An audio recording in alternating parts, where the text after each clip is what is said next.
This image represents the women in the 1920s. The 1920s was also known as the Roaring Twenties. The role of women began to change during this era, as you can see above. Once the Prohibition was in full gear, women stood at the center of the social change. Many women claimed they felt freer to experiment with numerous hairstyles and manners. Some ways the ladies began to change were cutting their hair shorter and wearing far more shorter clothes. In some cases, they started acting like normal men would. They would smoke cigarettes and even drink beer and alcohol. Although it was illegal to own alcohol in the 1920s, people still remained the drinkers they were, but opened secret bars called speakeasies. If you would walk into a speakeasy, you would more than likely see women drinking and socializing with the men. People began to call these women flappers. Women of the 1920s were nicknamed flappers.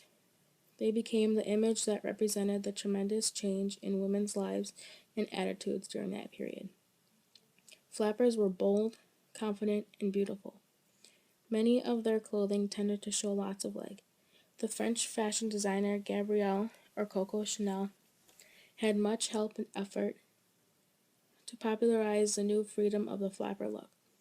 Flappers cut or bobbed their hair just below the ears and curled it in dozens of curls, then tied their hair into the new invention of a bobby pin.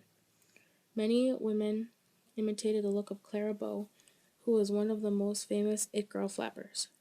However, when hemlines began to rise, several states made laws charging fines to women wearing skirts with hemlines more than 3 inches above the ankle, and ladies who wore their hair bobbed were often fired from their jobs.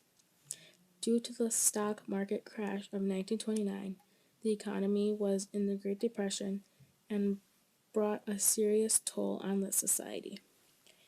Women's hemlines dropped again, and the carefree age of the flapper was over.